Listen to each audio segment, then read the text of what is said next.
Hello, Biotrash fans. It is I, the Biotrash Man here, and what you're watching is some Battlefront 2 gameplay on the PC. It's an instant action game, so everyone I'm fighting is just bots. I tried to get some online footage, but it didn't really work, and I don't know what went on. It was just getting 2 frames per second. My PC likes to be a bit crazy when it comes to frame rate drops, so I'll try again later, in case you guys want to see some more of that, or I decide to do a commentary over it. Commentator.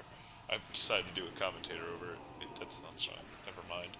Anyways, and what we're going to be talking about today has to do with what we talked about a couple days ago with the future of first-person shooters.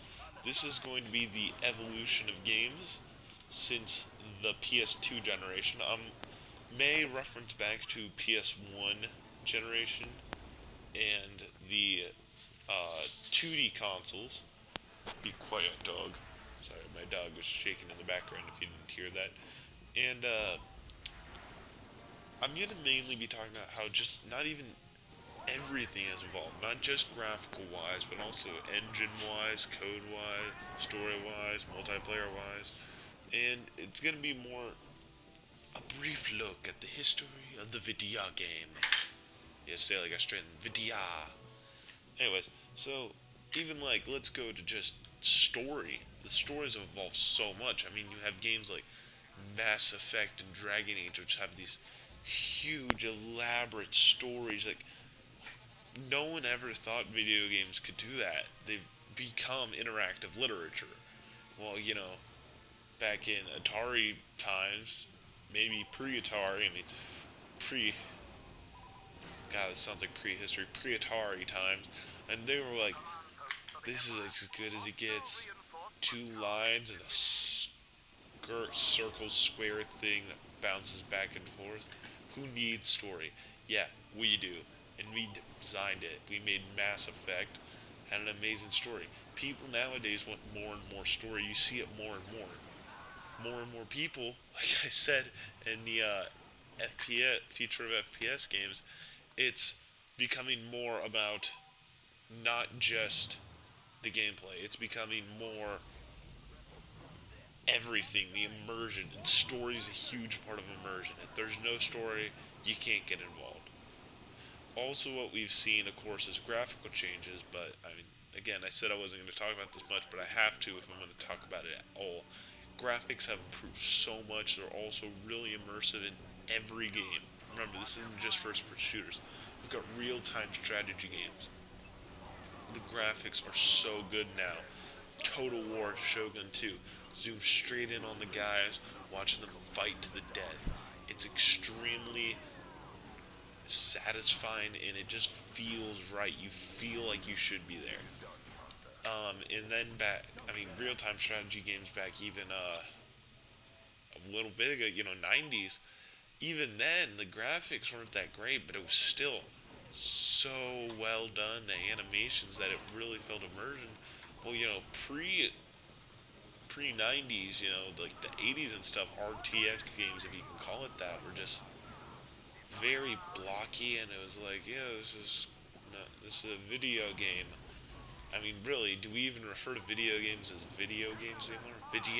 Video games? We refer to them as just game, story. It's very immersive now. I know I keep saying that, but I can't express it enough. And we can even just go to online multiplayer, which I really want to talk about this because I'm a huge multiplayer fan, if you have not yet noticed.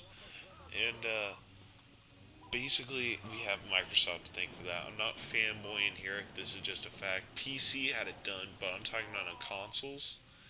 You really got to thank the Xbox, which kind of standardized it with Xbox Live, because Nintendo had their thing for the GameCube, but it had like 2 games. Sony had it for the PS2, but I mean, there was very basic. It wasn't that great. Xbox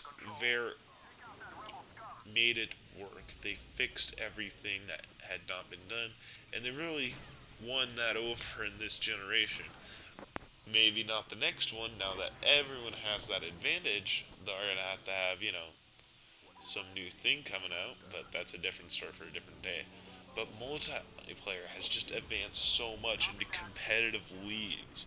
I know you can say like, oh, competitive leagues have been around since Quake days. They're so competitive now. It's so nice. It feels so good just to finally have a good competitive gaming scene. And I know what you're thinking, just like, what do I care? It's a huge evolutionary step process in video games. More competitive, the more people it appeals to. Sports appeal to people because it's very competitive and gets out competitive side of them. And if video games do that, more people are attracted to video games for their competitiveness and their excitement. Also, we have the oh god, why could I not talk? Curses.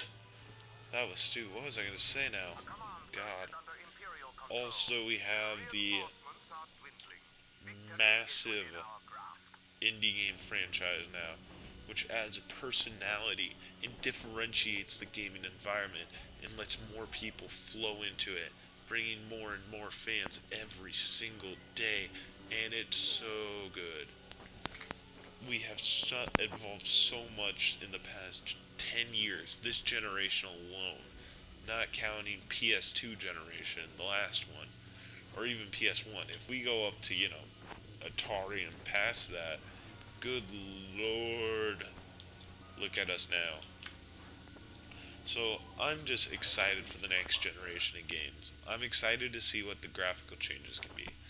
Now then, I am short on time now. This video is about over, so I want to thank you for watching. Please leave a like, comment, and subscribe. Tell me what you thought of the video. I know I was rambling a bit. It's kind of my fault. I've been kind of all day. So just tell me what you think. I appreciate you watching this. Like I said, please leave a like, comment, and subscribe if you want to. Tell me if you want to see more gameplay like this or suggest a game to me. I always read my comments. So long and signing out.